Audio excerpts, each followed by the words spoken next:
Good morning good afternoon class fourth. हम आपका जो हमने कल लेसन किया था the Rani of Jhansi chapter number 9, उसी को जो हाफ रहता था वहीं से हम स्टार्ट कर रहे हैं। ठीक है, हमने पेज नंबर 62 के वो तो 3 पैराग्राफ्स कंप्लीट कर लिए थे। तो पेज नंबर 62 के 4th पैराग्राफ से हम लोग स्टार्ट कर रहे हैं। क्या हुआ था, अब तक हमने पढ़ा था कि जो रानी लक्ष्मी बाई थी वो कौन थी, क्वीन ऑफ झांसी की रानी थी वो। ठीक है, और जो लॉर्ड डलहौजी ने मेजर एलिस को भेजा था किस लिए, कि वो रूल करना चाहते थे झांसी पर, क्योंकि जो झांसी के किंग थे गंगाधर राव, उनकी डेथ हो चुकी थी और उन्होंने एक लड़के को गोद लिया था दामोदर राव को। उन्होंने उसे एक्सेप्ट नहीं किया था, वो नहीं मान रहे थे कि वो राजा है। ठीक है, उनको तो बहाना चाहिए हुआ था, किसी भी रीज़न से उसको वो अपने कंट्रोल में करना चाहते थे झांसी को। लेकिन रानी लक्ष्मीबाई को ये सब कुछ नहीं पसंद आया, तो उन्होंने क्या किया, उन्होंने रिवोल्ट किया। वहाँ के झांसी के सैनिकों ने रिवोल्ट किया। ठीक है, और उस रिवोल्ट में कौन शामिल हुआ उनके साथ, तात्या टोपे। ठीक है, तो अब हम आगे पढ़ते हैं। Rani Lakshmibai and Tatya Tope march to Gwalior. Rani Lakshmibai और जो तात्या टोपे हैं वो ग्वालियर के लिए चल दिए। There they won over the personal troops of Scindia the ruler of Gwalior and the capture the fortress. हाँ जी, वहाँ पर उन्होंने जो ग्वालियर का जो राजा था सिंधिया, उसको उन्होंने जीत लिया, the ruler of Gwalior, and captured the fortress, और जो उसका जो किला था, उसकी जो घेरा गढ़ी थी, किलेबंदी थी, उसको कैप्चर कर लिया, पकड़ लिया। The British army rush toward Gwaliors. अब जो ब्रिटिश आर्मी थी, जब उनको ये सब कुछ पता चला तो वो क्या किए, ग्वालियर की तरफ चल दिए। For the ruler there was their ally, और जो क्यों चल दिए वो वहाँ पे, क्योंकि वो उनसे फ्रेंडशिप करना चाहते थे। On their way to Gwalior on 17 June 1858, जब वो ग्वालियर जा रहे थे 17 जून 1858 को, they faced Rani Lakshmibai leading a small band of soldiers on the horse back. और जब वो ग्वालियर के ऑन द वे थे, जब वो ग्वालियर जा रहे थे, तो उन्हें रास्ते में कौन मिली, Rani Lakshmibai with a band of soldiers, अपने सोल्जर्स के ग्रुप के साथ।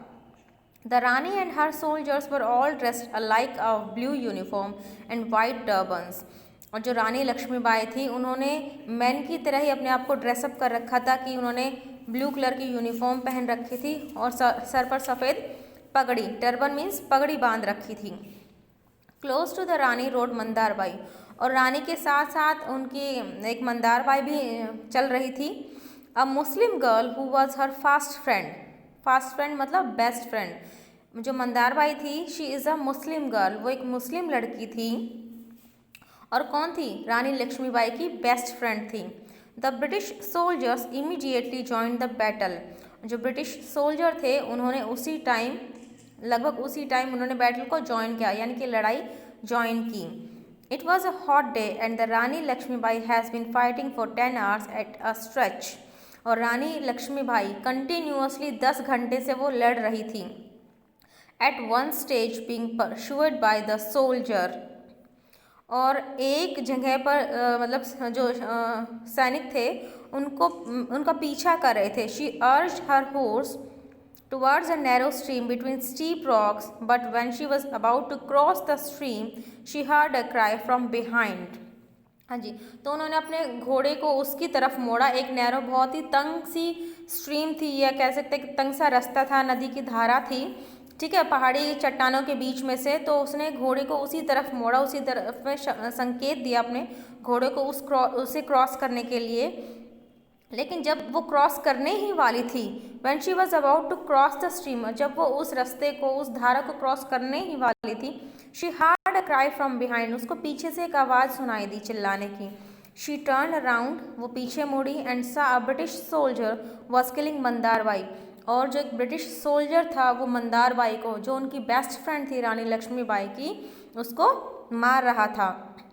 इन अ फ्लैश, एक ही मिनट में, एक ही second, she was back at the soldier, वो उसी सोल्जर के पास गई, वापस गई, and kill him with one stroke of sword, और एक ही झटके में, तलवार के एक ही स्ट्रोक से तलवार के एक ही झटके से उसको मार दिया। इन द सेम टाइम, उसी समय, another soldier had come up from behind her and struck her on the head. और उसी टाइम जब उसने एक दूसरे सोल्जर को मारा जो मंदारबाई को मार रहा था, तो उसी टाइम एक दूसरा सोल्जर आया पीछे से और उसने रानी के सिर पर वार किया। Struck her on the head, रानी के सिर पर वार किया। With blood streaming down her face, और जैसे ही उसने रानी के सिर पर मारा तो उसके सिर से क्या हुआ, खून निकलना स्टार्ट हो गया। She urged her horse to jump the stream, but the frightened horse would not move. हाँ जी, तो उसने घोड़े को मतलब स्ट्रीम को के ऊपर से जंप करने के लिए कहा, यानी कि उसको संकेत दिया, लेकिन जो घोड़ा था वो डर गया। The frightened horse would not move. जो डरा हुआ घोड़ा था वो वहाँ से हिल भी नहीं पाया, नहीं चल पाया। At this moment, उसी time, a British soldier shot her in the chest and she fell face forward across her horse. उसी टाइम एक ब्रिटिश सोल्जर ने तो उनके सिर पे वार किया और दूसरे सोल्जर ने क्या किया कि उनकी जो चेस्ट पर, उनकी छाती पर गोली चला दी। और जब वो उनको गोली लगी तो वो मुंह के बल अपने घोड़े के ऊपर पर गिर गई। फेल फेस फॉरवर्ड अक्रॉस हर हॉर्स, अपने घोड़े के ऊपर, या कह सकते हैं घोड़े के मतलब क्रॉस करके वो गिर गई। The horse now leaped across the stream, अब हॉर्स ने क्या किया, एकदम से छलांग लगा दी। लीप्ड अक्रॉस मीन्स छलांग लगा दी, द स्ट्रीम, उस धारा के। And took her to the spot where the soldiers were, और रानी को वहाँ पर लेके गए जहाँ पर उनके सैनिक थे। शी मरमर्ड, वो बुदबुदाई मीन्स अपने मन में ही उन्होंने धीरे से कुछ बोला। Don't let the British touch my dead body, in British को मेरी बॉडी को हाथ मत लगाने देना। अपने सोल्जर्स को उन्होंने बोला, क्योंकि ज़ोर से तो वो बोल नहीं सकते थे, उनको गोली लगी, तो उन्होंने मरमर्ड मीन्स आराम आराम से बुदबुदाना या आराम से बोलना कि don't let the British touch my dead body, कि ब्रिटिश जो कंपनी है, जो सोल्जर्स हैं, उन्हें मेरी बॉडी को टच मत करने देना। Her soldiers laid her on a haystack, soldiers ने उनको एक हेस्टेक, एक दूसरे की शायद झोपड़ी होगी कोई, उस पर लेटाया। As she breathe her last, और वहाँ पर उन्होंने अपनी अंतिम सांस ली। सेट फायर टू इट, और जैसे ही उन्होंने अपनी अंतिम सांस ली उसको उस सोल्जर्स ने वहाँ पर आग लगा दी। When the British came there, और जब वहाँ पर ब्रिटिश आए, ब्रिटिश सोल्जर्स आए, they found only the ashes of the queen, और उन्हें वहाँ पर क्या मिला, सिर्फ रानी की राख मिली। एशेज मतलब राख। तात्या टोपे एस्केप्ड, जो तात्या टोपे था वो भाग गया। And carried on the struggle, he was finally betrayed to the British by a companion, और उनको धोखा किसने दिया, एक ब्रिटिश कंपेनियन ने, एक ब्रिटिश साथी थे उनके, उन्होंने उसे धोखा दिया। एंड वाज हैंग्ड, और उनको हैंग्ड मतलब फांसी पर लटका दिया।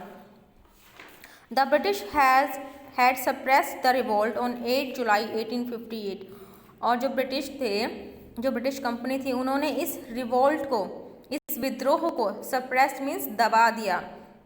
कब दबाया, 8 जुलाई 1858 को उन्होंने दबा दिया, मीन्स ख़त्म कर दिया बिल्कुल ही।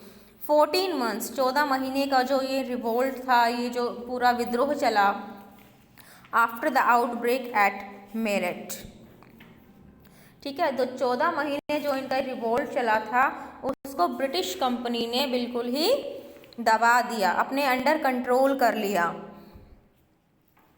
ठीक है। तो ये है आपका lesson number 9, the Rani of Jhansi, complete हो गया। इसके बाद हम इसकी एक्सरसाइज करेंगे। आपने इसकी एक्सरसाइज क्या करना है, पार्ट ए, बी, सी। ए में आपके टिक द करेक्ट आंसर हैं, बी में आपके फिल इन द ब्लैंक्स हैं, एंड सी में मैच द फॉलोइंग, ठीक है।